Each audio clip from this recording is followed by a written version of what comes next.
The suit never fits right until the locks bite. They built the frame for an average body. I'm a bad match. Too many old fractures. One leg half a centimetre shorter than the other.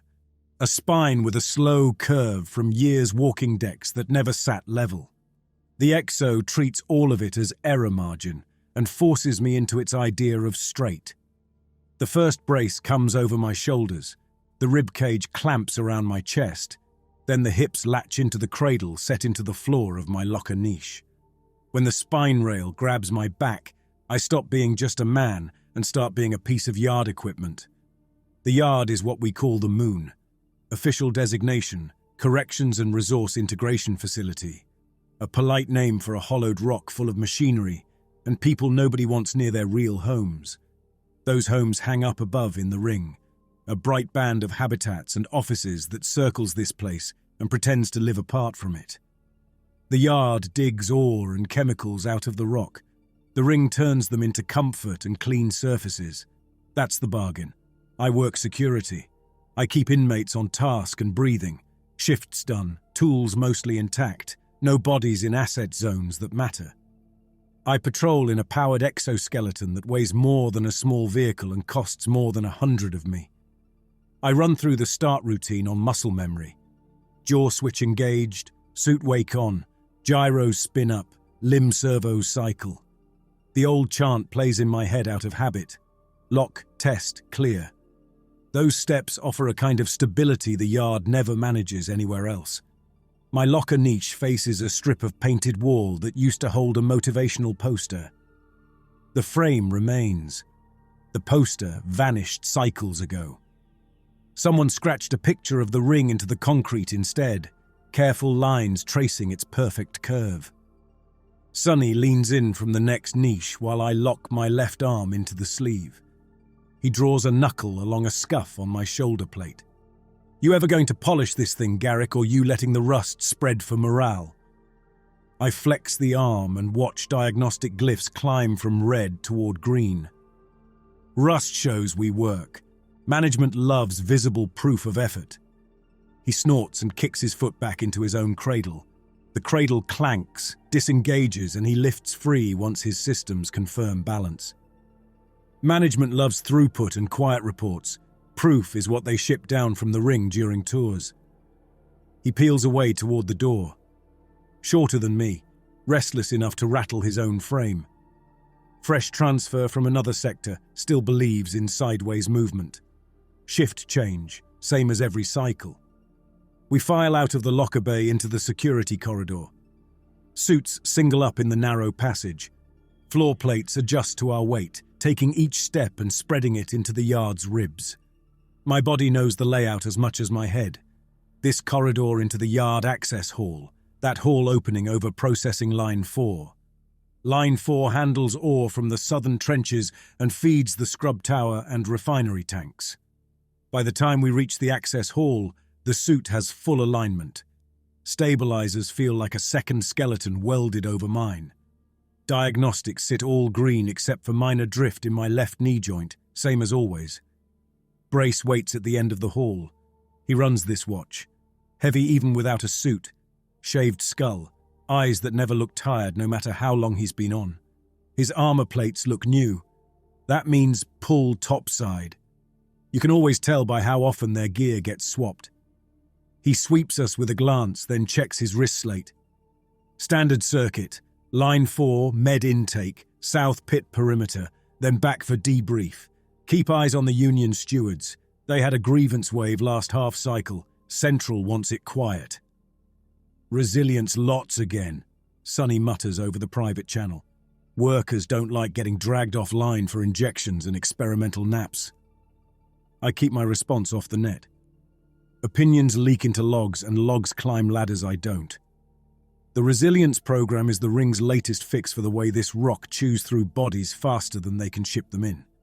Official version: immune boosters, bone hardening, neural reinforcement, better tolerance for radiation, strain, microfractures. Unofficial version: they're trying things they'd never risk in their clean neighborhoods. Selected workers go to med in small groups, get tagged with new implants.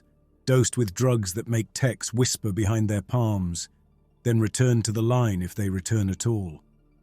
I take the route from Brace with a nod and roll on. We step through the pressure door into the yard. The open yard around line 4 stretches in a rough rectangle broken by machinery. Conveyor belts climb toward the scrub tower under the ring's pale strip overhead.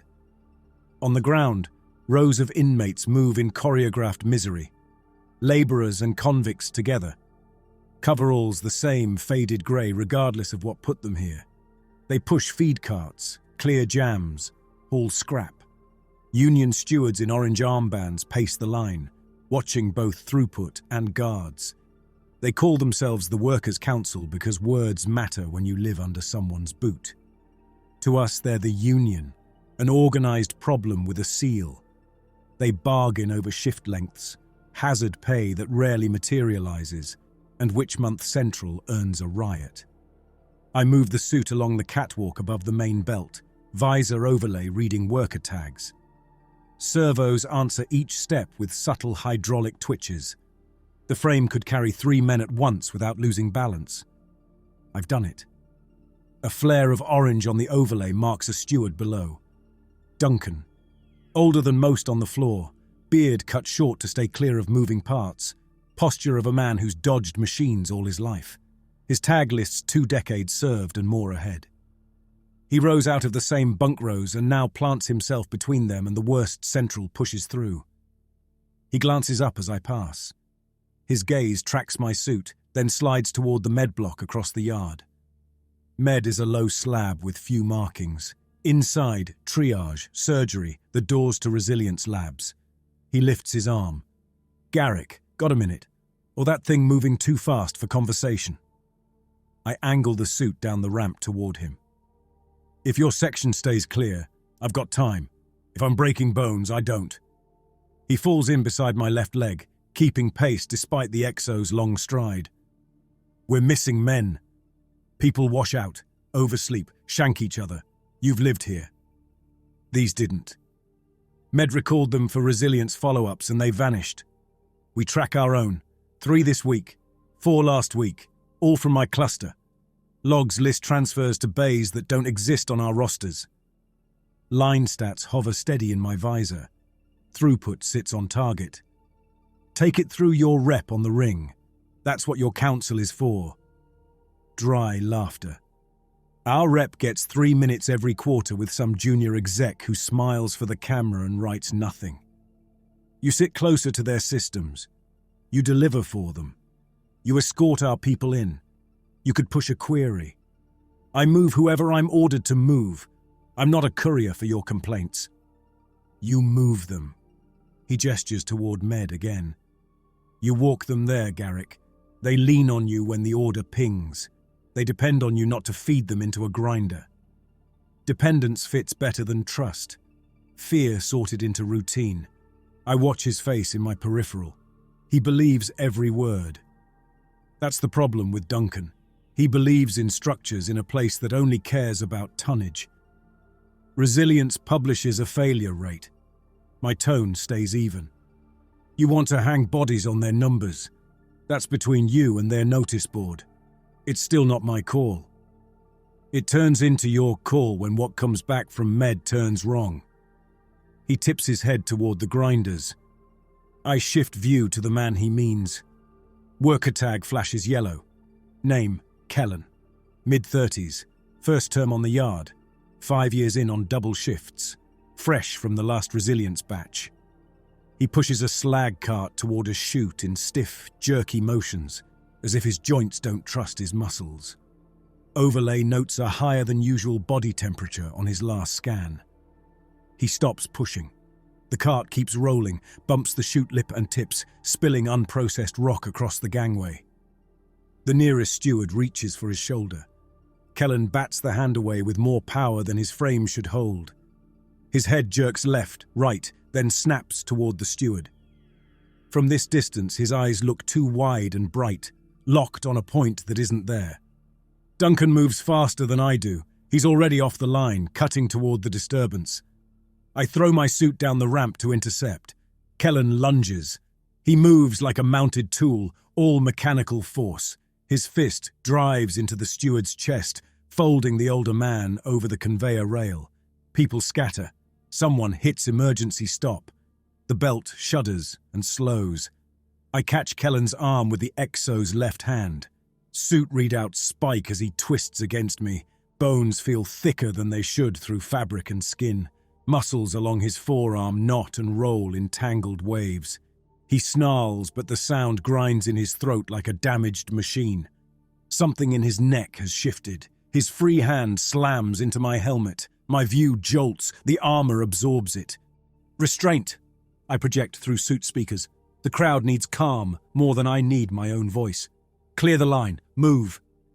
Workers pull back, some stumbling, some dragging others. Duncan stays close, ready to step in if I fail, or if he decides failing isn't allowed. I drive Kellen down with the Exo's weight. He resists far past what his size should allow. When I force him to the floor, his joints pop and his arm bends at an angle that ignores bone common sense yet doesn't fully break. Skin around the elbow bulges, pushed outward from within, as if something under the bone demands space. Medtechs in white vests rush in with a restraint stretcher. One jams a tranquil injector into the thick vein in his throat. The needle bends against dense tissue, then punches through. Kellen spasms twice, then slumps. I hand him over to the stretcher clamps. As they haul him toward Med, Duncan steps into their path. Where are the others? He spreads his arms across the corridor. Names, locations, family contacts. The lead tech shoulders into him. Move, this one's still hot. Duncan holds half a heartbeat, then one of my team tilts a rifle and shifts the balance. Duncan steps aside. The stretcher passes through Med's door. It seals behind them with heavy intent. He looks up at me. You saw him. That's resilience? I saw a man in distress who needed containment. My voice already sounds thin in my own ears. Now he'll get treatment. His beard twitches as he locks his jaw. Your treatment keeps stripping men off my rosters. You keep walking them inside. Their absence sits with you sooner or later. He turns and starts hauling his section back into order. Even furious, he understands the line keeps moving or the ring pays attention. I log the incident and finish my circuit. We escort one more inmate to Med that shift. Younger fellow, wrists cuffed, eyes flicking fast as he tries to catalogue everything. The recall order blinks on my visor. Resilience adjustment, brand new tag. He doesn't know he won't see his bunk for a while if he sees it again. He tries casual talk on the way. They often do. Hey, boss. They say resilience cuts time off your sentence. That real? They say a lot. You went through it up there. He lifts his cuffed hands. In training. Security gets the good version, yeah? I got routine vaccinations and bone reinforcement that hurt for 3 days and left me with joint problems for years. That's the good version. He laughs until he notices I'm serious. Then he stops. At med intake, a guard logs him on a slate. The door seals after him. Another one off the board. Back in security command, I jack the Exo's power umbilical into a floor socket and let it drink charge while I stand in it. Command sits on a low rise overlooking several yards, a bunker where walls should be screens. Feeds show med reception, lines 1 through 6, south pits, tram corridors. We watch more than we walk. The ring likes eyes on everything. Haig, our ground chief, leans back in his chair with his boots hooked on a console frame. He runs security for this hemisphere. His hairline surrendered cycles ago. He hides it under the same cap every day. He grew up on a smaller station before the yard claimed him. He waves at the main wall. Med's throwing strange vitals on the resilience cohort.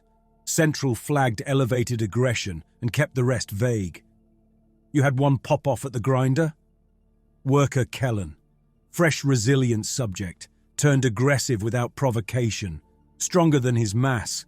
Joints moved like something other than flesh. Med has him now. Haig reaches for his mug. That's what you buy mixing military-grade calcium cocktails and contract research. They want bodies to last, heal, Take more radiation, keep quiet. Human limits sit where they sit for a reason. Duncan says men sent to Medshow is transferred to bays that don't exist down here.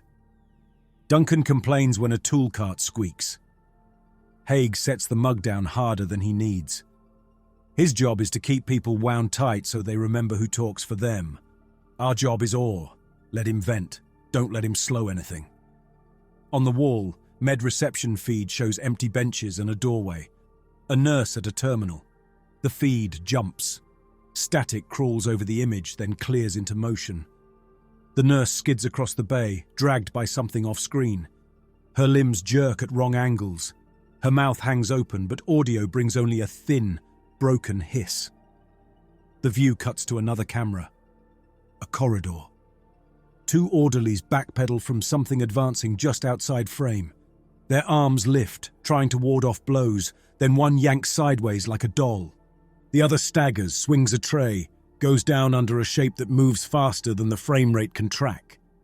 The body twists in ways bone shouldn't. Skin along one shoulder stretches and splits under internal force. Every Med interior feed drops at once. Screens fill with static and error icons. A shrill tone stabs the room. The main alert indicator on the central console jumps from green to hard red. A polished ring voice overrides our channels. Containment Procedure Delta is now in effect for Yard Facility. All ground units implement lockdown protocols. All shuttle operations are suspended. This is a quarantine event. The voice cuts mid-word. Channel dead. Haig's boots slam off the console. He surges upright. Where's my telemetry? I want eyes on Med. Techs tear across their stations. The screens keep their error glyphs layered like infection. The floor under my suit vibrates as heavy blast doors start closing in the distance. Lockdown. Trams freezing between stations. Airlocks handing control to the ring. Shuttle clamps locking under orbit command. Haig slaps his palm on the map table. Yard schematic blooms. Med blinks angry red. Ground teams on net. His voice hits the channel, clipped and cold. We have a biohazard breach in Med. Scope unknown. Perimeter that block now. Garrick, you take point with your XO and the response squad. Re-establish control, secure survivors, lock down everything else. Sonny's unit icon pings near mine. Lucky you, Garrick. You wanted work that wasn't laps. There it is. I disconnect the XO from its power line. Moving. Clear orders help when nothing else does. Move there. Hold this. Use force within protocol. Those I understand. We form up in the hall. 4 guards in standard armor with rifles. Sonny on my right. Another XO frame behind us with a newer pilot, Taro, sitting a fraction too straight. Containment Delta, Taro mutters on short range. They dragged that phrase out in Academy every time they wanted fresh fear. Whole sectors written off. No ground extraction, just neutralization. Lecturers love stories. I keep pace steady. Most of the time it means they want people scared enough to stay put. We go, we look, we send back real numbers. Save dramatizing for them. We hit the corridor toward Med. Blast doors ahead still grind their way into place, thick alloy slabs sliding. I throw my tag at the control and halt them just shy of ceiling. The air past the threshold feels wrong, as if the circulation system flinched. We move tight, rifles close to shoulders, eyes on every vent grill and junction. Caution hangs in the space like its own gas. We pass Medgate 1. 2 guards lie on the floor near the checkpoint. Armor shows multiple punctures, each ringed with fine fractures. Bodies twisted. One man's legs curl inward under his torso, not from falling but from being shoved there and left. My suit steps around them. The others follow. We don't go far before something finds us. A shape slams out of a side corridor into my right flank hard enough to stagger the XO. I spread my stance, brace, and swing my view toward it. The thing used to be a man. The jaw juts forward, offset like somebody tried to pull it off and jammed it back on. Skin rides tight over cheekbones reinforced from beneath. Both arms have gone strange. Forearms bulge with overgrown tendons. Hands carry too many knuckles under the skin. clusters of small bones knotted along the back of each finger. It moves in sharp, committed bursts. No hesitation between intent and motion. It drives its shoulder into my exo again, throwing all its mass. Suit sensors flag the hit as high force. Behind me, one guard fires. 3 rounds punch into its torso. It stutters, then whips toward the muzzle flash. Damage barely slows it. It crosses the gap in less than a breath and hits low, ramming a bony growth along its elbow into the guard's thigh. Armor plate parts. Something inside tears. The man drops with a raw grunt. The second guard fires, but the first is already in the way. A round takes the thing in the shoulder. Another drills through his own man's chest. The downed guard's head snaps back.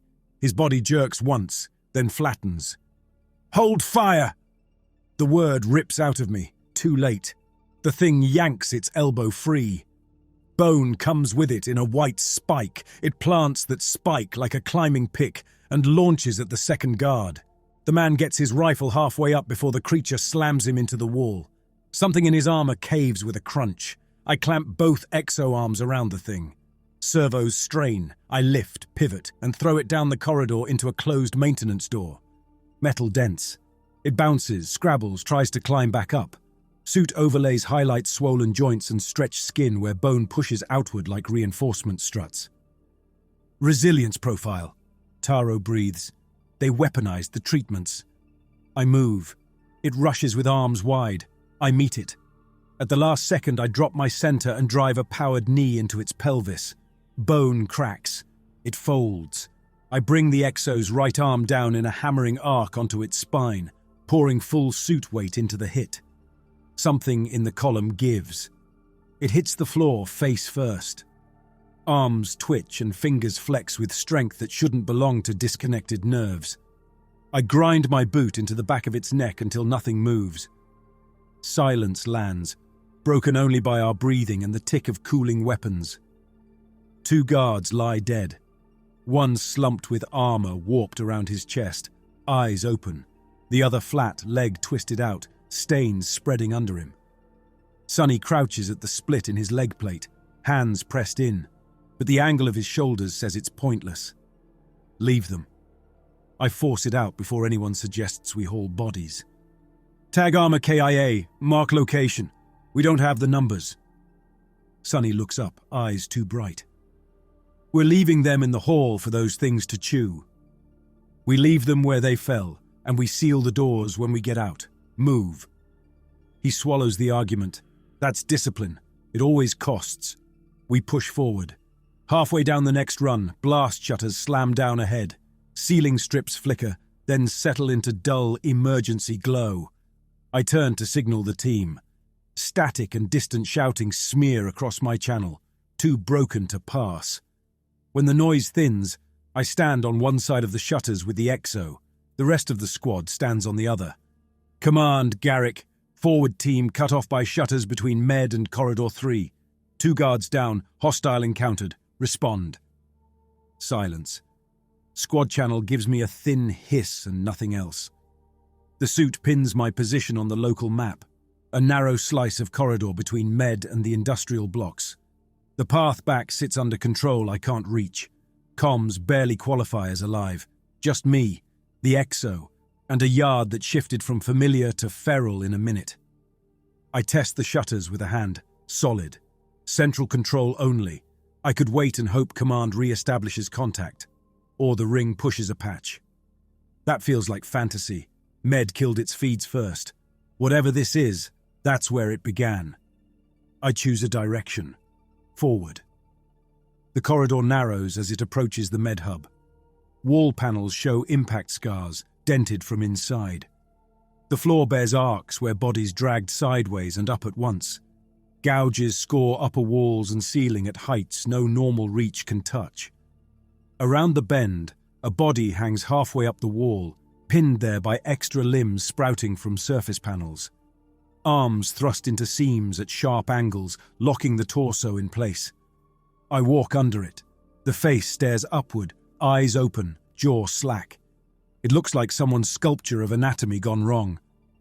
Metallic impacts echo ahead, punctuated by short human noises cut off mid-sound. I bring the exo to full combat posture. Arms servos tighten, knees lock for bracing. I round the last corner before Med's intersection. A barricade blocks the cross-junction, crude but solid. Overturned gurneys, crates, pipes jammed between floor and ceiling. Behind it, workers in coveralls and harnesses. In front of it, 3 rifles aimed at me. I stop. They don't fire. One man above the barricade adjusts his aim. Beard, carved lines around his mouth. Duncan. He lifts his barrel higher, off me. Hold fire! That one's still breathing. The rifles ease down but stay ready. I advance a step and halt with both exo hands visible. You picked a busy junction for a barricade. We grabbed the first cross-junction that wasn't coated in bone. Duncan gestures past me with his chin. You came from Med's side? From the lock before Med. We hit a resilience case in the corridor. It killed 2 of ours. Shutters dropped before the rest came through. We saw your doors close. He studies my suit for breaches. You alone? Right now. I glance past him. How many on your side? Enough to shoot first and argue later if you twitch wrong. A younger worker on his left grips his rifle so hard his knuckles pale. His gaze flicks between my suit and the body behind me. He's seen enough to know the conversation matters less than what moves in the walls. I watched Med take itself offline. Duncan taps near his implant. Ring voice declared quarantine, then cut. No override, no soothing protocol speech, just quarantine and silence. When they use that word, they mean this rock sits by itself. You're guessing. I know how many they pulled for resilience from my rows. I know how many came back altered and how many never came back. I watched their creations tear guards apart in med corridors and launch for the vents like something called them to spread. Then the ring cut our feed. Put their eyes on that chain of events and tell me they're scrambling to save us. My bosses sit in the same dark when the feeds die. I want that to sound true. Procedure says we fall back, we secure, we wait. Command just abandoned you. Duncan drops off the barricade, light on his feet for his age, and walks close enough to touch my knee plate. Whatever started in Med is loose, and the people who did it sit up there watching through whatever backup eyes they kept. They don't write off a facility this big without exhausting options. The yard feeds the ring. They can't just let it die. They'll spend everybody down here before they risk their neighborhoods. He jerks his head toward his men. Same goes for your badge, Garrick. You stand closer to us than to them, whether you like it or not. My reflex answer has kept me on payroll for years. I'm security. The ring houses, feeds, medicates me, straps me into this suit. That reflex comes from a world where the ring talked back and protocols meant something. Right now I have dead channels and a polished voice that cut off mid-quarantine. The vents above us scream as torn metal rips free, screws pop. The grill bulges, then tears away. 3 shapes pour out. Smaller than the corridor brute, probably still changing. Limbs thin, joints swollen, skin stretched in uneven patches. They hit the floor tangled, then orient toward heat and noise. Duncan fires twice. One creature spins and smashes into the barricade. Another leaps higher than a man. Its hands catch the top of my shoulder plate. Fingers dig for seams. Nails shred. New bone underneath keeps the grip. It hauls itself toward my neck. I twist, clamp it in my left hand. It bites at the helmet rim. Teeth snap against composite. I squeeze. Its arms thrash, bone hard under skin. It takes longer than I like. The other 2 rush Duncan's line. One collides with a worker and drives both hands into his chest, fingers digging instead of punching. Harness straps snap. The man's feet leave the floor as the thing shoves him back. Duncan and 2 others fire at arm's length. Bullets tear flesh and chip bone plates beneath. White fragments spray. A round takes the creature through the eye. It drops like someone cut a cable. The last one wriggles through a gap in the barricade, joints bending to slide through spaces meant for tools. It comes up behind a worker and wraps both arms around his torso, pinning him. Chest pressed to his back, it opens wide and bites where neck meets shoulder. The worker screams. He slams both of them into the stacked crates. Duncan swings his weapon but can't get a clean shot. I take 2 steps and vault the barricade. The exo lands hard enough to rattle the pipes. I grab both bodies at once, one hand covering the creature's skull and the worker's shoulder. I yank them apart. The jaws drag skin as they tear free. Teeth snap. Some stay embedded in flesh as jagged fragments. The creature twists for my wrist harness. I smash its head into the crate stack once, twice, 3 times. Metal dents. Skull finally gives. Its body slumps. The worker sags against the barricade, blood and something else pouring down his chest. His eyes flick between my helmet and the bite. "That's it," he whispers, voice thin. "I'm finished." "Then use what you've got left." Duncan claps his uninjured side and shoves him behind the barricade. "You die standing, not kneeling." The quick fight leaves 3 of Duncan's people dead or dying. The creatures lie in pieces that don't settle back into human shapes. They look like half-finished designs abandoned by an impatient engineer. Duncan wipes his rifle barrel with one hand, checks the magazine, then looks back at me. "You still see this as an incident your chief can file away?" I see something that broke out of Med. I glance toward the block. Someone on the ring knows more than we do, and our chances of reaching them improve if we move instead of waiting for those things to learn doors. So we move. He nods toward a maintenance hatch behind the barricade. Council hub in the industrial zone. Food, independent comm rig, maps. We get there. We stop walking blind. "I need security command or an armory.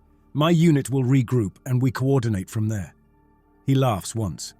"Your unit's dead, stuck behind shutters, or obeying silence. The ring cut this rock loose. The Union hub has power, supplies, and men who listen to me. You want numbers, you walk with us." We both glance at the torn vent.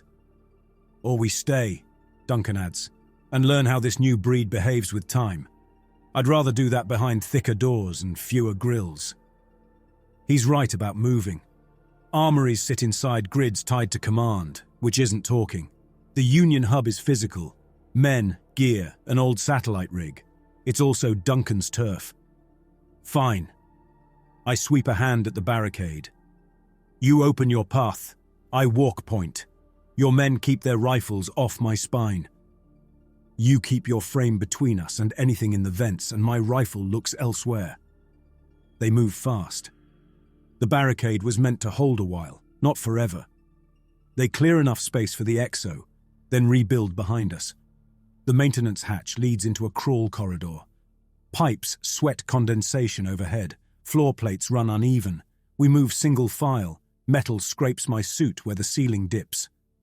At a junction, Duncan turns us into a control alcove. An old console glows weakly on battery backup. He jacks a cable from his wrist into it. "Mining hub relay," he mutters.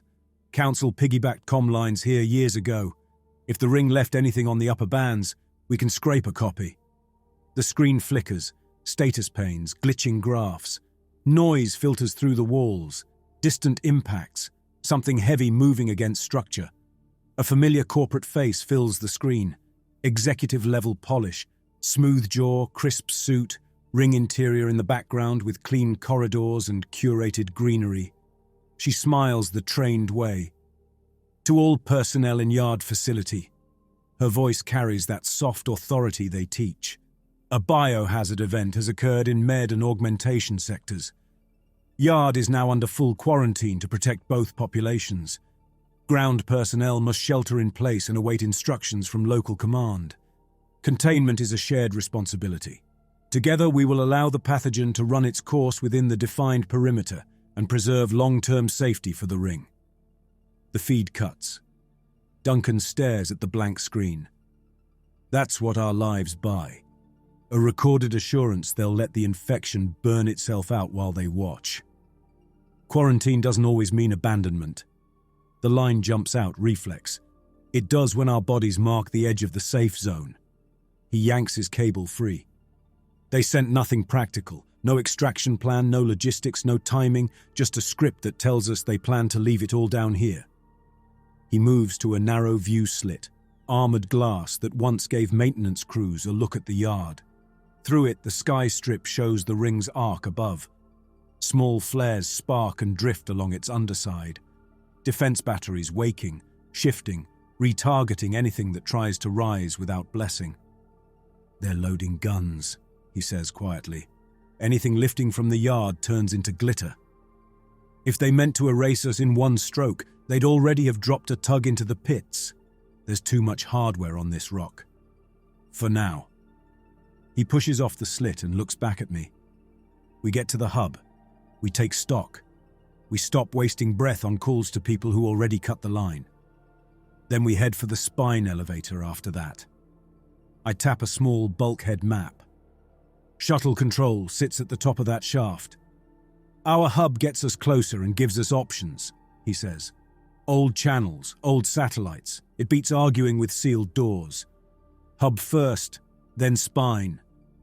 I step back into the crawlway. "Move."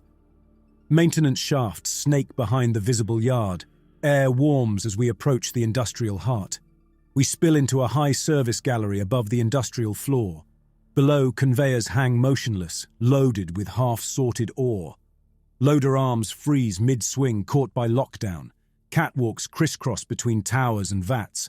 The absence of motion rings louder than any noise. On the far side of the gallery, guards pack a choke point. They've stacked crates and machine components across the entrance to a wide corridor, forming a defensive line. A sergeant with a broken nose stands centered in it. His gaze lands on Duncan's armband and the armed inmates behind my frame. His mouth tightens. Prisoners don't belong in this sector. He plants both hands on a crate. "Turn them around and lock them down. We have enough problems without a riot." "They're armed because things in vents make rifles feel like lucky charms." I fix on him. "They helped keep those things off us." "I don't care if they sang you bedtime songs." The sergeant's lip curls. "You bring a union boss and a pack of workers into my fallback and I treat it as a live threat." Duncan steps up beside my leg. "Your fallback is a pile of boxes with a lane of fire. That stops shells and men. There's more than that crawling out of Med." "The ring cut us," I add. "Med's gone. Shutters sealed squads away. Command feed is dead. We have a broadcast saying they expect us to sit still and die clean. Duncan's hub has independent power and comms. We're heading there." "You want to put a councilman in charge?" The sergeant jerks his chin toward Duncan. "He's been waiting his whole life for an excuse like this." "I want options." My voice flattens. "Your line gives none. The hub gives a few. You want in, follow. You want to stand here and choke this corridor when the flowing bones find it. That's yours." "You were at Med." He narrows his eyes. "Whoever started this wanted an excuse to crush the Union. You drag these men around as allies. You drag that stink with them." Duncan's fingers whiten on his rifle. "We didn't build resilience. We didn't sign off on experimental tags. We lose people to it. That's the sum." The sergeant raps knuckles on his crate. "I won't hand my only strong point to a convict with slogans." "You're not handing anything." I let the frame loom. "I'm taking my exo and anyone who wants a chance toward the hub. I'm not tying my survival to a chain of command whose top link just cut me loose." He weighs his chances. A barricade and rank on his side. My frame and Duncan's bodies on mine. His men glance between us. He steps back from the crates. "You throw in with them, that's yours. You drag any of mine into Union theatrics, and I come looking when this ends." "If this ends their way, you won't have enough left to go looking," Duncan mutters, but we don't push it. We slip past the guard line down a side corridor.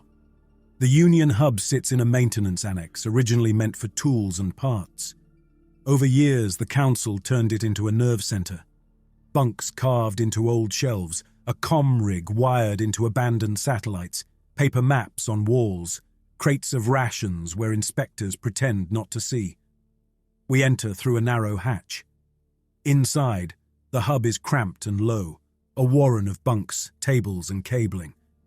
Two Union engineers look up from the console stack. One, Baxter, carries a scar from temple into beard. Duncan. He wipes his hands on his coveralls and steps over cables. We caught bits of a ring broadcast, then everything tied to their grid went dark. Figured they finally cut the cord. They did. Duncan drops his rifle on a bunk and peels off his armband long enough to rub the skin under it. We hauled some through before doors slammed. Garrick here. He nods at me. Lost his squad and decided our air stinks less than his boss's. I keep the helmet sealed. Don't get comfortable with the arrangement. I'm here because your hub has tools I can use. Tools and problems. Baxter jerks his head toward the far end. A man lies strapped to a reinforced table. Cargo restraints hold his wrists and ankles. Belts cross chest and thighs. His body never stops shifting. Movements too constant and disjointed for rest. Sweat shines on his skin. Muscles jump under the surface. Bones in his hands jut at odd angles, trying to lengthen. His eyes flick behind half-closed lids. He came back from resilience 2 days ago, Baxter says. Faster, stronger, temper wired to snap. This morning he started complaining about bone ache and pressure. Then he tried to tear his own fingers off. Is he tracking us? Duncan asks. The man's head turns toward Duncan's voice. For a heartbeat, his gaze clears. Boss. The word scrapes out. You have to let me go. It's in the bones. If it builds any more, I won't be in here. We're trying to find a way to reverse it. Duncan puts his hand near the man's forehead, close but not touching. A sharp crack runs through the shoulder joint. It dislocates under sudden internal force, then snaps back at a new angle as bone reshapes. He screams. Straps creak under fresh strain. Another belt snaps. The buckle shears clean. You wait much longer, I say. You'll have one of those corridor things chained in the middle of your hub. So we just kill him. Baxter's voice rides anger. Like you killed Kellen. Former workers both. If he breaks free here, he kills most of this room before you reload. The ones I fought didn't stay down easy. The man on the table thrashes again. His chest heaves, ribs pushing out of rhythm in uneven waves. Something grows inside his thorax, ignoring lungs. Duncan looks at him, then at me. His hand trembles once, then steadies. Garrick, you've got the frame, the reach. You do it. He wants it to be my hand, not his. His people still need to look him in the eye after this. They already hate my armor. I can carry one more weight. Clear space. I step toward an industrial control panel on the wall. It governs a rock grinder on the far side, a machine that turns boulders into gravel. Baxter follows my gaze. You can't be serious. You want him gone fast and final. Grinders built for final. The man hears us. His voice frays as he forces it out. Do it, before it finishes. I don't want to walk out on someone else's bones. Duncan's breath catches. He grips the table so hard his fingers whiten. I key the grinder to manual and bypass safeties. Belts whine, then settle into a steady drag. We have to move him. The table's wrong size. I release restraints on one side at a time while Duncan and 2 men hold limbs. His altered strength bucks them, flailing for whatever it can reach. We drag him to the grinder feed lip. That chute usually takes rock. He understands where he lies. He looks at Duncan instead of the machinery. Tell Corey I worked. Tell her I did my shifts. I wasn't lazy. I will. Duncan's voice goes quiet. You did more than most. We lay him on the lip. His body locks in a full spasm. Change hits some crucial threshold. I set both exo hands on his chest and push. He slides into the chute head first. For a heartbeat, the edges hold him. Then gravity and belts take over. The grinder engages. The sound belongs to metal doing its design work on matter that once held a man. Belts buck, then drag smooth again. When it finishes, nothing recognizable remains. Just torn tissue and white fragments spilling out the discharge below like any other waste. Silence clots the hub. Duncan stands with his back to the grinder, shoulders bunched. Some of his people stare at me with open hatred. Others stare at the empty table with relief tangled in disgust. "You took the fight away from us," Baxter mutters at last. "You also crushed the clearest proof we had of what resilience does. Proof doesn't keep you breathing today." I tap the console. "You collect evidence once staying alive stops eating all your time." Baxter grimaces and turns to the comm rig. "We've chained logs on every worker pulled into resilience. Before this, the pattern stayed slow. Some vanished. Some came back stronger, erratic, prone to sudden rage. We tagged them, kept them off the most delicate tasks. The Ring called it a successful trial. 2 days ago, they pushed a remote update to the implant tags in everyone with resilience markers. Less than an hour later, seizures started." He brings up a diagram. Outlines of bodies with implant locations marked along spines and ribs, all connected to a controller node code. They pushed a firmware patch to track vitals or raise pain thresholds. Whatever they wanted, it triggered something in bone marrow, according to a partial log we scraped before Med went dark. Pre-printed reinforcement structures in the marrow lit up when that signal hit. And because the command came from the Ring, they slammed their own feeds shut before admitting fault.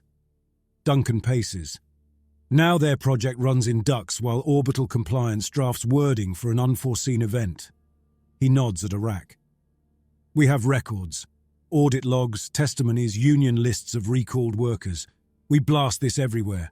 The Ring, other mining nets, rival core. Someone out there forces an investigation. That's our wedge. You blast now, you give away your hand."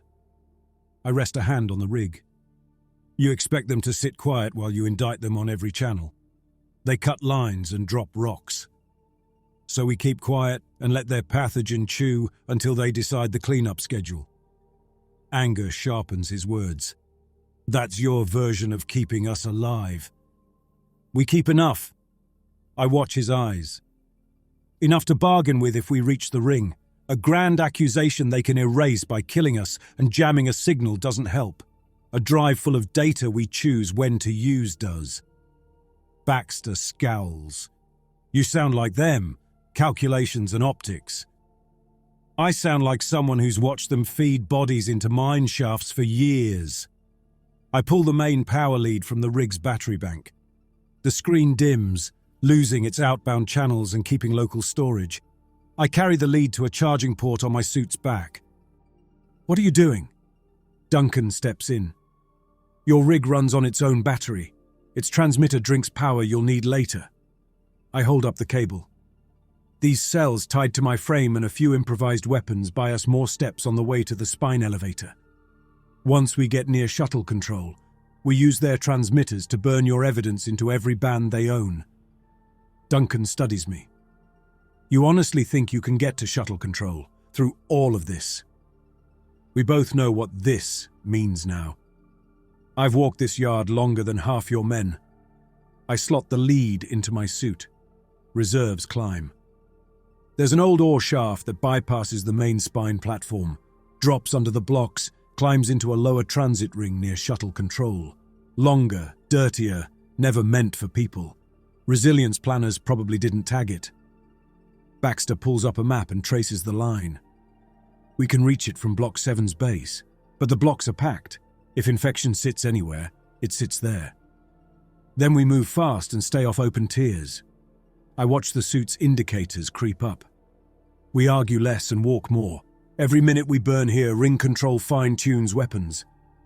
A console chimes. One of the union men at the feeds waves us over. "Spine cameras flickered on for a second," he says. "Then cut." I grabbed a still.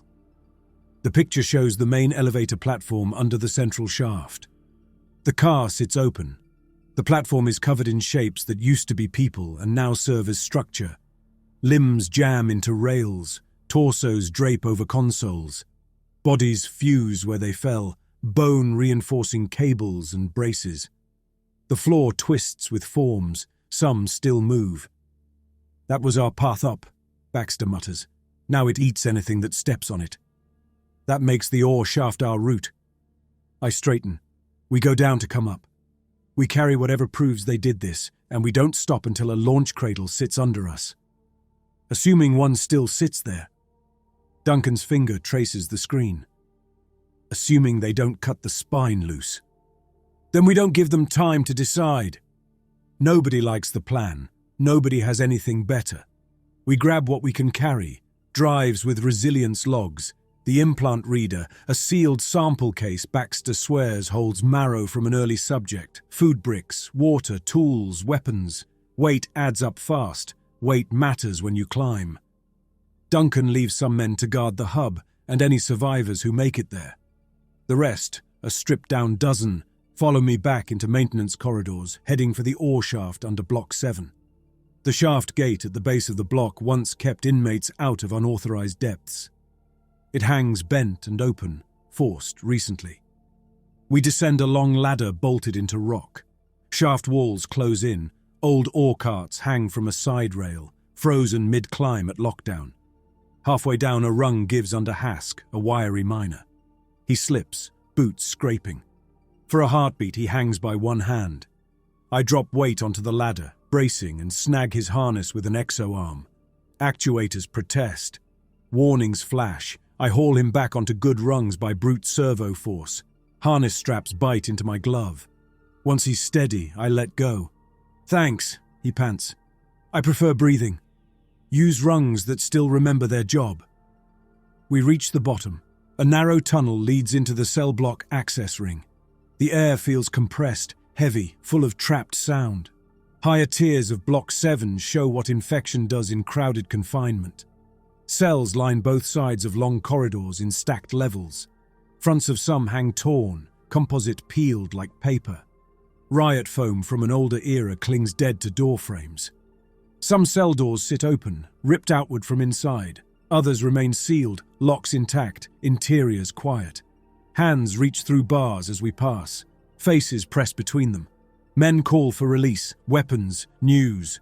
Some threaten, some beg. None understand the geometry of our odds. "We can't leave them," one of Duncan's young men mutters, slowing near a bruised face in the bars. "If we open every door, this route turns into a stampede." Duncan pushes him on. "We come back if the world still has a back. Right now we move." "You won't come back," the man in the cell shouts after us. "You run for yourselves and leave us in cages with those things." He's wrong about choices. He's right about cages. At the third tier, we hit our first merged growth. The day room is a long rectangle with benches bolted to the floor and a screen up high. Benches now lie scattered. In their place, a mass occupies the center. It started as a handful of men who changed too close together. Now it fills more space. Arms sprout where torsos meet. Heads protrude at wrong angles, some slack, some rolling eyes and working mouths. The mass drags itself along floor and wall with dozens of limbs. Bone plates form where bodies press together, armoring patches and leaving other sections raw.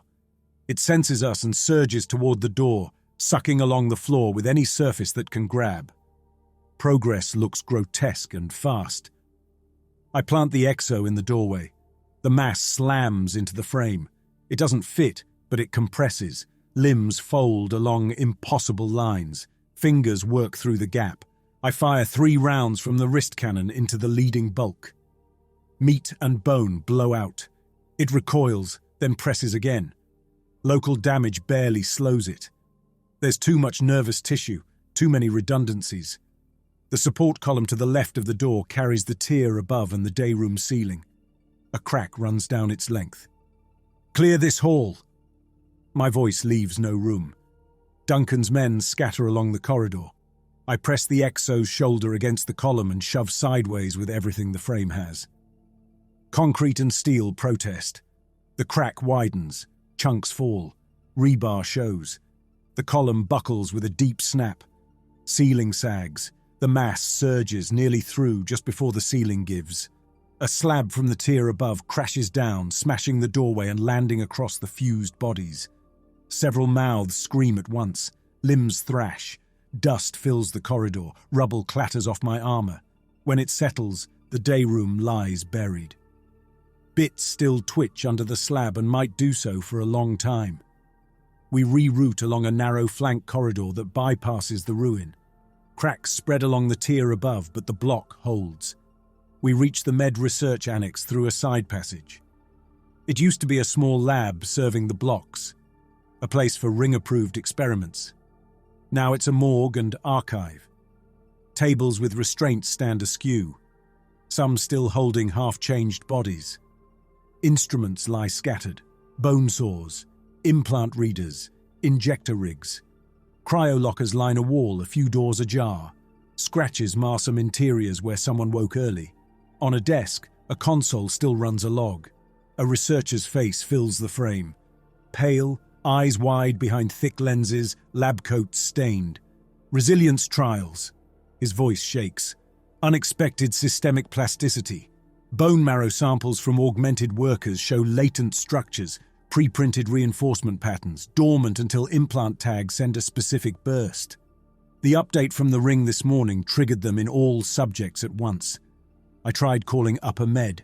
No answer. The changes are accelerating. We thought we were reinforcing.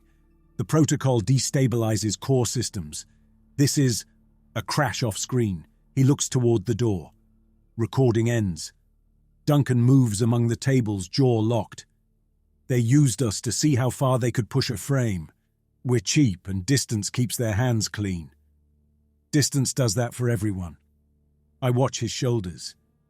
Your hub strapped a man to a table and watched him change instead of shipping him back to Med and forcing them to own it. He doesn't dispute it.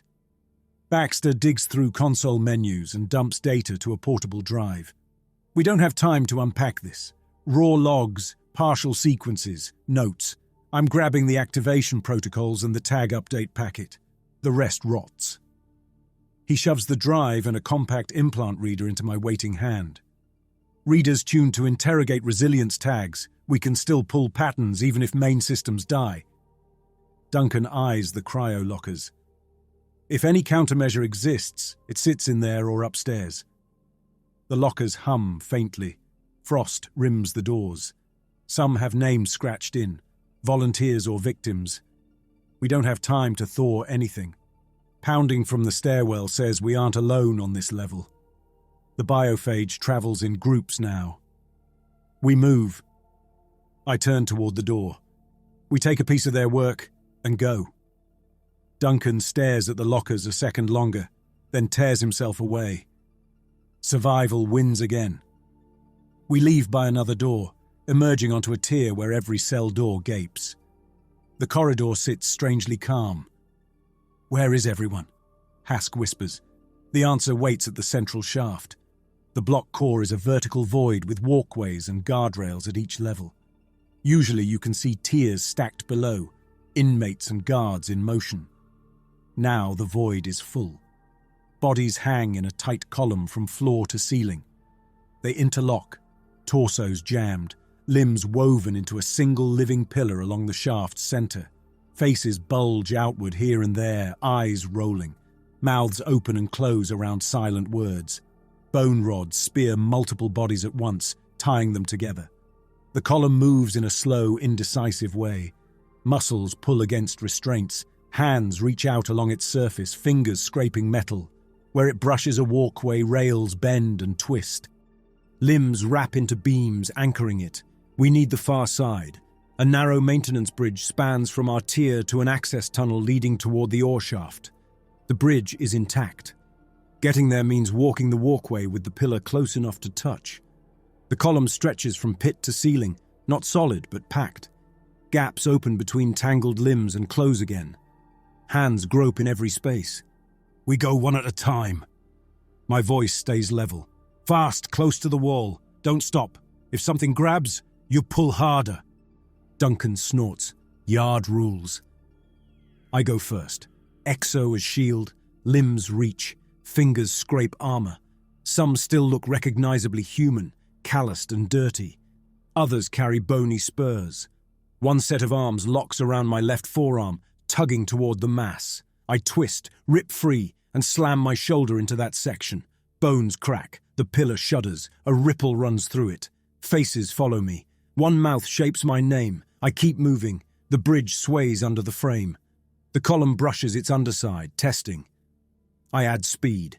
Behind me, Duncan leads his people in bursts. One of the younger ones, Pera, hesitates when a hand with familiar tattoos catches his boot. The face above the hand clears long enough to mouth his name. He stutters. The hand tightens. The pillar pulls. Duncan grabs his harness and hauls. I pivot back and stamp down on the hand. Bones crunch. Grip loosens. Pera lurches forward. Duncan drags him the rest of the way, cursing. We reach the far side intact. The pillar continues its slow climb behind us, hunting other anchors. Beyond the bridge, a maintenance tunnel slopes towards the mining pits. Pipes crawl along the ceiling, the floor's ribbed metal, slick with condensation. An intercom crackles. A male ring voice, formal and clipped, cuts in. Remaining ground personnel, structural cleansing will commence in industrial sectors south and east within the next cycle. Evacuate those zones if possible. Failure to comply will result in fatalities. This message is a courtesy. The channel clicks off. Duncan stares at the speaker grill. Courtesy. They're about to drop tugs on our heads and call it cleansing. Courtesy means telling us which end they'll start trimming. Industrial south and east. Baxter frowns. Near our hub. They'll pulverize processing towers and scrubbers, I say. Those tie yard structures to the ring's feed lines. They cut infection vectors and output at once. And anyone still in those sectors. Duncan's voice hardens. They're trimming bodies with the structures. That's their clock. I nod toward the tunnel. Ours runs on the ore shaft. Once we cross the pits, we reach the spine's lower hub. That's up next. We push on. The mining pit opens below like a huge borehole, sealed under a dirty pressure dome. Terraced levels ring it, rail tracks for ore skiffs circling. Drilling rigs rise from the floor, towers dormant. The sky strip overhead shows the ring like a watching eye. We stand on an upper terrace. A track runs along it to an ore skiff parked on a spur. Plan is simple. Ride the skiff down to a mid-depth gallery tied into the spine's maintenance ring, then cut inward. Before we reach the skiff, a group steps out from behind ore containers. Men in coveralls with weapons and explosive packs on their harnesses. Their armbands are hand-painted black. Their leader, a young man with cropped hair and an old burn along his forearm, lifts his rifle in loose salute.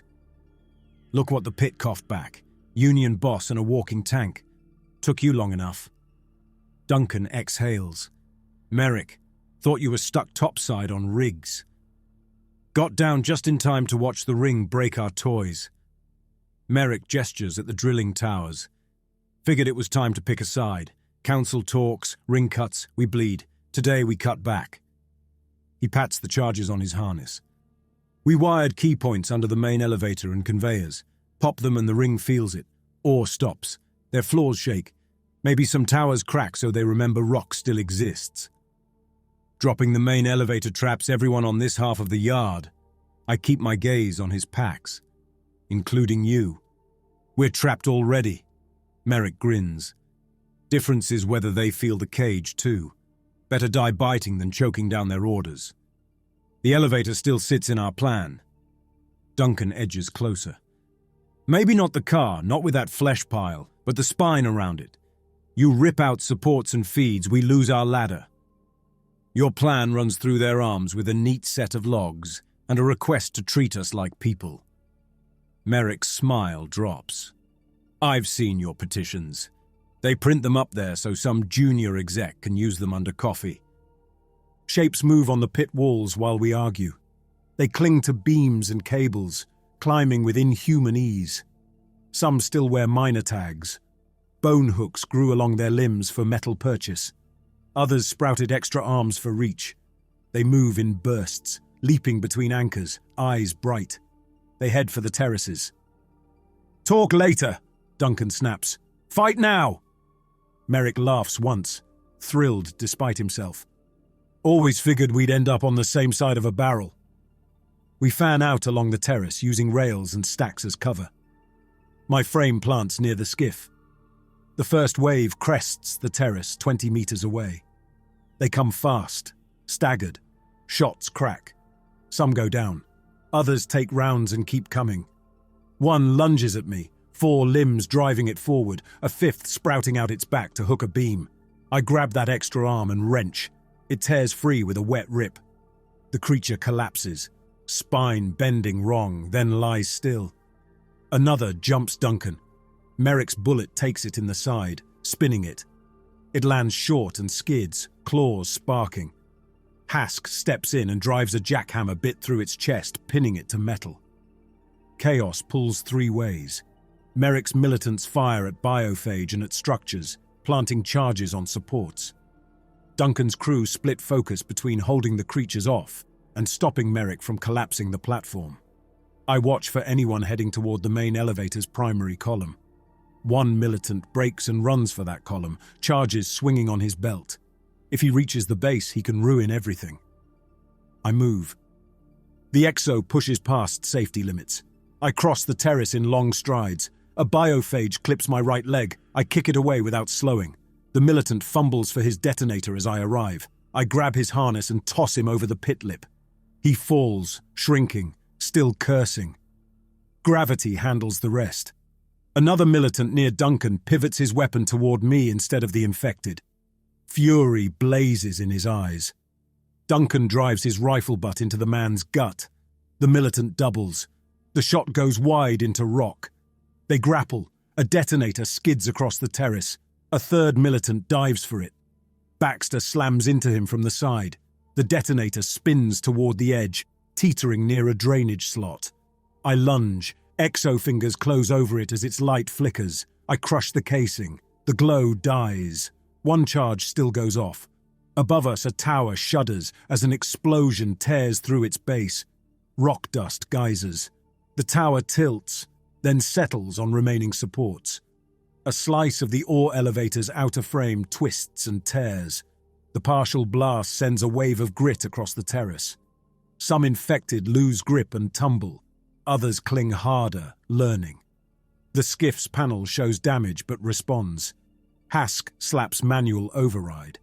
The skiff jerks as its motor engages and grinds along the track. On! I hook an arm around Duncan and haul him aboard. Baxter, Hask, and a few others scramble after. Merrick's remaining militants hesitate. "Stay and blow things," Duncan shouts to Merrick. "Or come breathe long enough to find new targets. Your choice." Merrick stares as distance opens. 2 of his men tug his arm. He shakes them off, then waves them toward us. "I'll find my own road," he calls. "You go preach." The skiff picks up speed. The infected scramble along the terrace, but the incline gives us a lead they can't close. Halfway down, a secondary blast rattles the pit. One of Merrick's charges hits a side support, collapsing a smaller conveyor. Rock spills. Dust boils up. The main elevator stays scarred but standing. Merrick holds to his principles as he picks his death. That's one way through. The skiff clatters into the mid-depth gallery and slams its bumper. We lurch. Hask swears and clutches the rail. The Exo takes most of it. We disembark. Cracked observation panels give broken views of the pit outside. Through one, flares line the ring's underside above the yard's south quadrants. Seconds later, plumes of dust erupt from terrain as something hits from orbit. Tremors roll through rock. "Structural cleansing," Duncan mutters. "That's how it looks." Tight strikes. I watch the flashes. Towers and conduits, they could drop heavier. They're holding back, for now. We move along the gallery toward the spine's lower hub. This level sits beneath the main platform, in the maintenance ring feeding power, pressure, control. The air is warm. Condensation beads on pipes. Pumps hum. A security door marked Maintenance Access Spine Hub stands slightly ajar, lock ripped. We slip through into the hub's underbelly. Bodies cover the corridor, workers, guards, half-changed forms. Bone growths jut from walls, anchoring new tissue that reaches for beams. Infection uses the building as scaffolding now. At the center lies the control room, wrapped around the spine. Consoles line the walls, elevator ops, shuttle cradles, power feeds, docking arms. Half the screens are dead. The others flicker with partial data. I move to a console with a surviving feed. My clearance unlocks it reluctantly. Telemetry crawls, orbital positions, yard integrity, power flows. One indicator blinks. Incoming mass on a collision course, high velocity, retarget window narrow. "They're dropping a hammer," Baxter says. "Tug full of rock or dead satellite. Heavy, fast, guided." A projection paints impact options. Default target, industrial core around the main spine. Blast radius overlays structures. Casualty estimates scroll. "They can't cancel," I murmur. "Too much delta burned, but retarget is open. They want someone here to help choose which piece of us gets crushed." Duncan scans the list. Each retarget line comes with a profile. Slag fields, decommissioned arcs, overflow dorms. Data behind them is stale or wrong. They aim for the worst infection. They cut down biophage along with structures. He taps the default. They aim for slag fields. They protect power lines and leave nests intact. Hit overflows. They slaughter unaugmented workers to keep the spine and launch bays. The spine is our ladder. I trace its outline. They smash that, and nobody leaves. No shuttles, no capsules. Just a slow finish. He opens his own map. Arc 9. He taps an arc marked decommissioned on my console. Ring charts call it storage. Our charts call it overflow housing. 3 shifts worth of men packed there. My display still lists Arc 9 as minimal population. No one upstairs updated the numbers. The diversion timer bleeds down. When it hits 0, retarget dies, and the hammer stays locked on the core. We leave default. They gut the hub. I keep my eyes on the board. We and everyone around us die, plus a chunk of infection. The nests in pits keep going. We dump it into slag. We preserve more overflow bodies, but leave main nests intact and spreading. We flick it to Arc 9. I stop. He watches my face. "Say it." We spare the spine and most working sectors and hit a place their records treat as empty and yours don't. "You asked where my map's right. I just told you." His voice goes flat. "They stuffed bodies into Arc 9 and never wrote them down. You're about to use corporate charts to aim a rock at my people. If we keep the default, the spine goes with the core. We all get erased. The infection that survives will be trapped under rubble and vacuum, but that doesn't bring anyone back. If we aim for slag, we let these things grow in strength and number, while we hope they stop at the ring's skin." I meet his eyes. The only way we keep leverage is by keeping a path upward. Without that, we're just more tonnage. "How many in Arc 9? His gaze doesn't leave mine. "Too many." The timer ticks into seconds. No time to call the ring. No one sitting live on the other end anyway. I reach for the controls. "Wait." His fingers clamp my wrist. "Aim for slag. Accept more biophage risk later. Make this cost them cleanup, not us." "A slag hit cuts only a slice," I tell him. "We throw that mass into mostly dead rock. We might spare some overflow, but we leave most nests intact. That gives this thing time to learn its way into the ring's structure some other way. Hope won't hold those seams." "You've already picked who gets crushed." His hand tightens. "Be honest about it." "I'm trying to give everyone outside that arc, your men and mine, a chance at a ladder. You're using their decision to pack that arc as cover for your own." His voice roughens. "You'll sleep better if you blame them while you aim." The impact vector waits on my keystrokes. I break his grip and retarget to Arc 9. The console demands credentials. I give them. It accepts. Impact lines bend on the schematic. The red trajectory swings from the core toward the arc. Somewhere out beyond the ring's edge, a mass obeys. We feel it in the rock more than hear it. The yard shudders. Dust sifts from joints, panels rattle. A low roar crawls through structure. Arc 9's integrity bars plummet, collapse, pressure loss, heat spike. Casualty estimates flash and vanish as feeds cut. For a few seconds after, only cooling metal ticks. Then emergency channels flare. Not clean messages, fragments. Screams dissolving into static. Someone shouting about fire and twisted bunks. A beacon from a substation that used to sit on the ark's edge. Duncan listens with his head bowed. You protected the spine. Yes. You killed every overflow worker stuffed into that ark. I stare at the blank space on the board. The ring killed them when they packed them there and never wrote them down. I picked who still has a path to tell that story. He meets my eyes again, anger and hollow understanding both present. That's exactly the kind of sentence they use upstairs. You want pretend grief from me, I ask, or a choice that still leaves us a ladder to climb? He holds my gaze, then nods once. You're the tool they built. I'm the tool that still has a task, I answer. Tasks keep you moving. We siphon what power remains through the hub into one emergency cradle. Most bays above have taken hits or infection. One small shuttle in a lower cradle still reads sound enough. Its reserves run low, but cradle lines can top it if we route right. Reaching that bay means crossing levels already infiltrated by biophage growth. Infection likes high traffic spaces with fresh bodies. We skirt what we can, punch through what we can't, always keeping the frame in front. The launch bay looks like a broken cathedral. Ceiling panels hang crooked. Shuttle gantries bend under fused bone and metal. Wrecked hulls lie on their sides or hang half out of cradles. Only one emergency shuttle stands mostly upright, nose toward a docking collar. The collar field flickers but holds.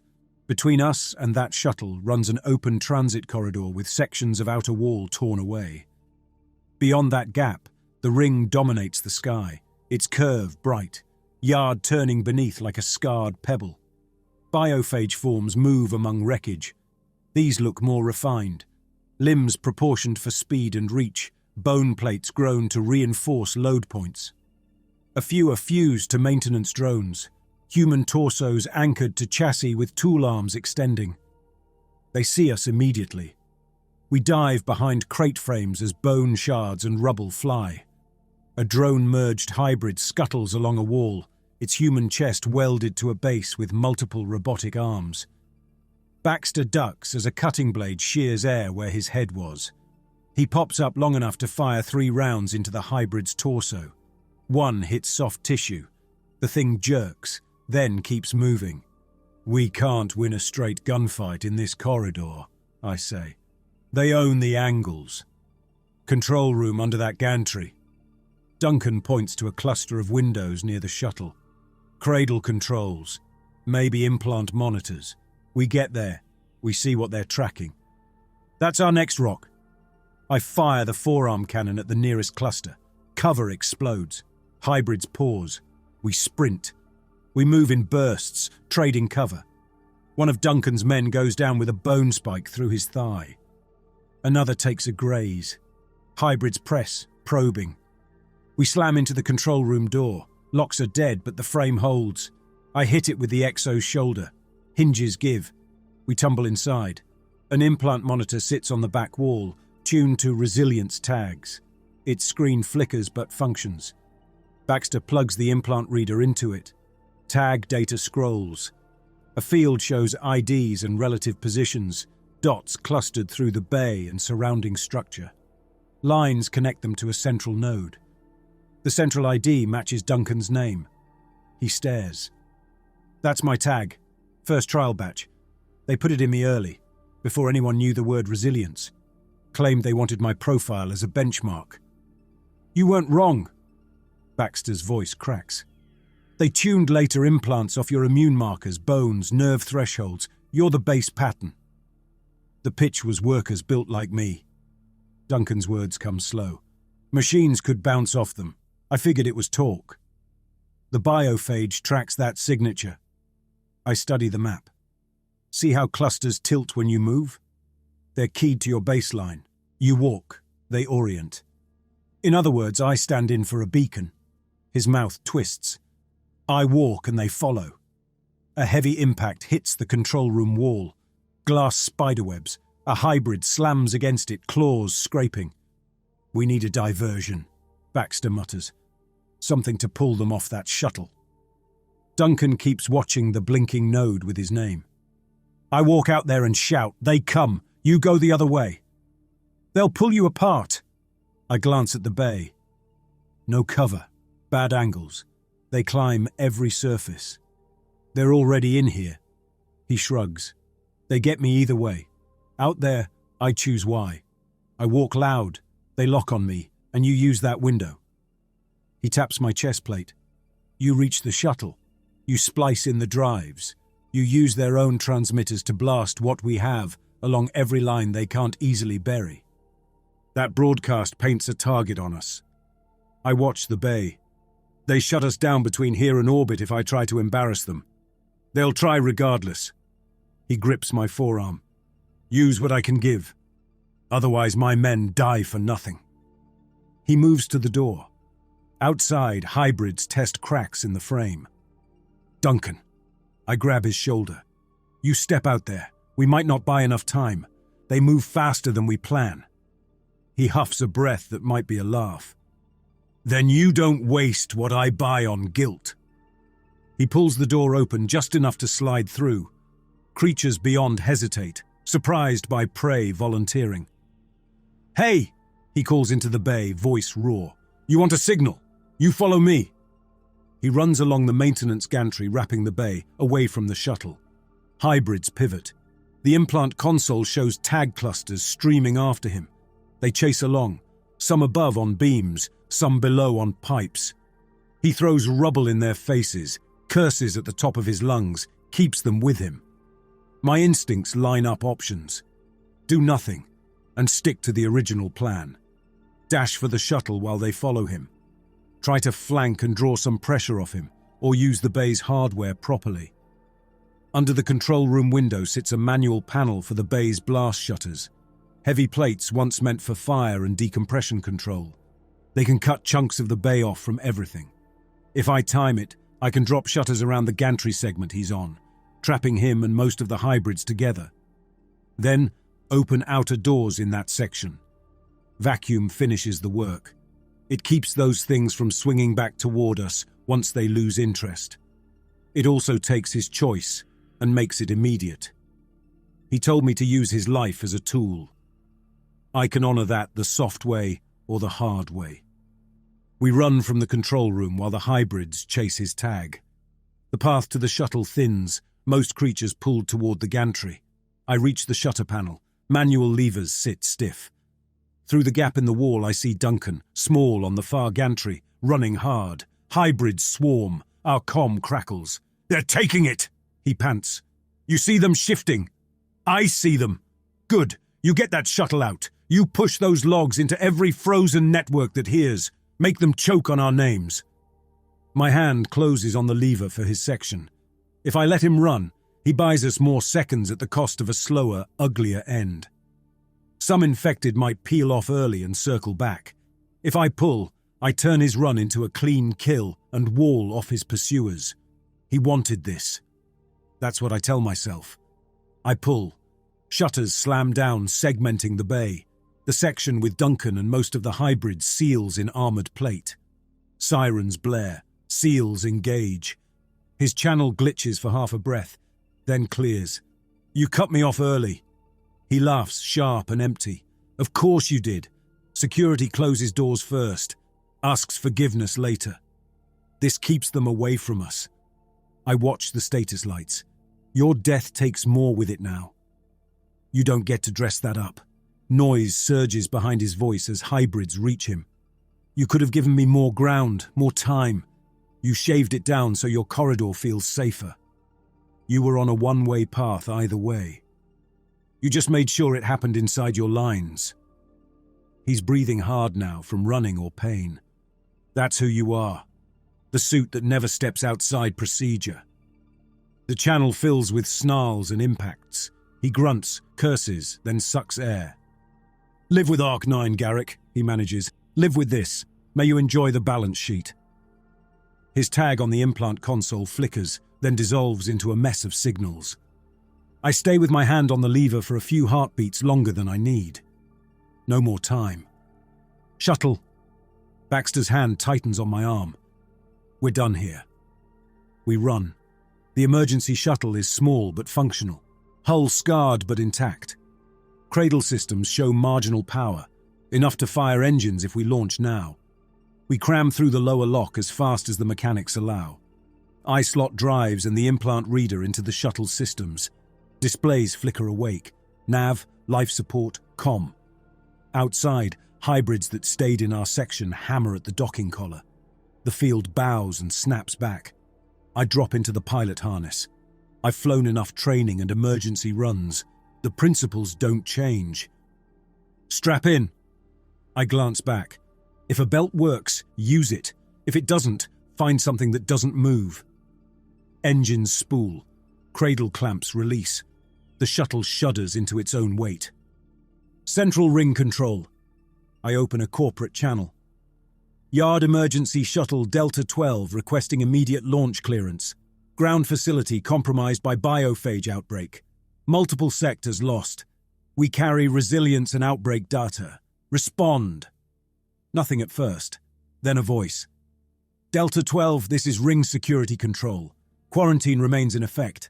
Yard craft are flagged as contamination risk. Hold position for remote decontamination protocol. Stay here and biophage rips this hull. I keep my tone flat. These logs and samples go with it. You lose first-hand data. You want to understand what you did to us, you need this shuttle intact. We appreciate your cooperation. Tone stays smooth. Transmit all data via secure link. Remain in docking alignment. Do not attempt unauthorized launch. Defense systems are active. Panels show targeting locks sliding over our hull. What happens if I launch without permission? I ask. Silence. Then, unauthorized launch will be treated as a containment breach. Automated systems will respond accordingly. Do not put us in that position. Behind the voice, I picture a room full of executives and legal staff weighing whether to destroy one shuttle or gamble on controlling its witness. Garrick. Hask's hand grips my shoulder. We can't trust them to bring us in. I know. I break the clamps anyway. Hybrids batter the docking collar as we drift free. They can't follow into vacuum yet. Thrusters burn. We slip through the collar into open space. The yard shrinks beneath, pitted and scarred. The ring swells ahead, curve bright. Delta 12. Control returns. You are violating quarantine protocols. Cut engines and hold for remote capture. Otherwise we will disable your craft. You can't afford to lose me yet. I watch the displays. Not while you don't know how much I already broadcast. Not while you need something solid to throw at your board. You're in no position to negotiate. I'm exactly where it matters, between their fear and their need. The shuttle settles into a holding orbit below the ring, near derelict hulls and dead cargo pods. Control trims our course with small nudges, a cage of gentle corrections. Fuel ticks down slow. Air and water in hours and days instead of weeks. We hang in a refined cell. Only corporate bands answer. Wider nets hiss with jamming. I can fire into that noise, but I can't see where it lands. The executive from the quarantine broadcast appears on the main screen, ring interior behind her again. Officer Garrick. She uses rank and name. They've read my file. You've endured a grave ordeal. We want a complete account so the board can act on facts. You want the story tidy. I watch her eyes. You want it inside your own frame. We want to prevent harmful rumors. Hands fold neatly on the table. Preliminary reports suggest a catastrophic reaction to an implant update, compounded by inmate violence and environmental variables. We will investigate thoroughly. Your cooperation will help us identify responsible parties and prevent recurrence. Responsible parties. The phrase lands bitter. I have logs showing resilience used workers as testbeds, records of your implant update triggering mass change, telemetry of your kinetic strike on overflow Arc 9. Her eyes tighten at that. Structural cleansing protected the greater population. Hard choices were necessary. You made yours from a safe chair. I made one with bodies on every side. And now you're here. She inclines her head. Alive, with data we need. Here is our offer. Transmit everything through secure channels. Provide a full debrief. In return, we treat you as a critical witness. You remain in quarantine orbit while we assess risk, with priority resources. After review, we consider appropriate compensation. Compensation. For surviving your trial. We orchestrated a resilience program. The outbreak was unintended. Her gaze holds. Help us manage consequences and you benefit. Attempt unauthorized broadcasts and we classify you as compromised. We will treat your shuttle like any hazard. I cut visual feed, leaving audio. Your honesty is almost refreshing. Give me time to consider. Time is limited, she says. The longer you delay, the less justification we have for restraint. Remember where your future lies. It lies here, not down there. Her image vanishes. Baxter leans against the bulkhead. The others sit strapped in, faces hollow. Hask stares at the yard below. Nobody speaks. On the shuttle's internal network, the drives hold everything from the hub and lab. Raw logs, packets, snippets of early mutations. A record of the impact we retargeted. My suit feeds showing my hand on that console. I can still try to slam all of it along any channel not yet locked, punching through jamming and hoping someone beyond hears before they cut us off, and likely kill us for trying. A fragment might spark an investigation long after I'm dead. Or I can build a report that satisfies them. A controlled narrative. Resilience as a good faith trial that failed. Implants as flawed safety tools. Inmates and union agitation as factors that worsened chaos. I can blur Arc-9 into structural necessity, keep numbers vague, file Duncan under technical notes instead of man.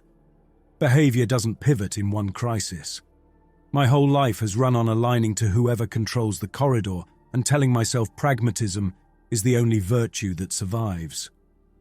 I made the choice in the hub because it preserved a path, not because it kept me clean. Nothing left here is clean. Garrick. Hask finally breaks the silence. So what now? Now I do whatever keeps this shuttle breathing for a few more days. I key into the comm suite. They want a report. They'll get one. I write it blunt. No outright lies, just gaps. I describe the outbreak as a cascade after an implant update pushed under pressure. I emphasize confusion and poor communication on the ring side. I mention union unrest as a complicating factor, not a cause. I call the impact on Arc-9 a structural decision made under impossible time pressure and leave casualty numbers undefined. I omit the independent union rig, Duncan's unique baseline, the fact that the biophage hunted him. I omit pulling the shutters early. I attach selected logs scrubbed of union identifiers. Enough to show catastrophic failure of resilience controls. Not enough to prove deliberate negligence in boardrooms. I copy the raw set into a hidden partition. Then I transmit the sanitized report. Ring Control thanks me for bravery under extraordinary conditions. They promise my testimony will weigh heavily. They keep the shuttle in extended quarantine, pending biohazard and psychological evaluation. We don't get dock clearance. Days smear into each other. We drift in holding orbit among hulks and junk. The yard slowly crusts in new growth, bone-flavored structures creeping along surfaces and up into vacuum pockets. Sensor sweeps pick up patterns in that movement, clusters orienting, learning. Official updates drip through, statements about tragic containment failures, praise for resilient ring populations, announcements that resilience trials are paused for review. Words like oversight and lessons repeat. Words like blame do not. Occasional radio bursts leak from the yard. Union call signs. Compressed packets full of noise. Some carry echoes of implant pulses, as if something down there experiments with the bandwidths we left behind. Once, through static, a signature flashes that matches one of Duncan's old tags. It flickers and then fades into the background. I don't tell the ring. When the others sleep or pretend to, I float in the pilot harness and watch the distance between ring and rock. We hang halfway, one shuttle full of people no one rushes to reclaim. The raw data I tucked away sits like extra weight under the floor. Leverage that might matter if someone beyond this company ever cares enough to pry. Evidence of choices I made that no tribunal will ever see whole. I can still try to dump it on a wider band, fire everything into the dark and hope someone listens. Every day I wait, their clamps tighten over our channels. Every day I play along, I buy us another ration cycle and another set of breaths. Survival here always demanded trades. Follow orders, get another shift, deliver bodies, get another meal, press a button, keep the elevator. I tell myself this is just another step in the same direction, not a new path. That's a lie I lean on because it keeps the next move simple. Below, the yard turns, infection rewriting it. Above, the ring glows, gardens safe and corridors humming with people who glance down and hear us as static. I sit between them in a shuttle they hold at arm's length, waiting while they decide whether I make more profit breathing or quiet. The suit hangs on restraints in the corner, powered down, heavy and still without me. It's the only thing on this craft that feels like mine, even if the ring technically owns the serial. When sleep comes, I dream of locking into it again, spine rail closing, clamps biting. In the dreams, the frame grows into bone instead of bolting over it. The yard will keep changing. The ring will keep adjusting its stories. I'll keep orbit until someone on a screen decides my fate. I don't need a panel or council to spell out what that makes me. I've already seen it in console glass, shuttle windows, and in the faces of men who watched me pull levers. I am the frame. I am the hand on the shutter. I am the man who walked the yard, knew what it did, and chose to live afterward. Whatever story the ring writes, that's the part I keep.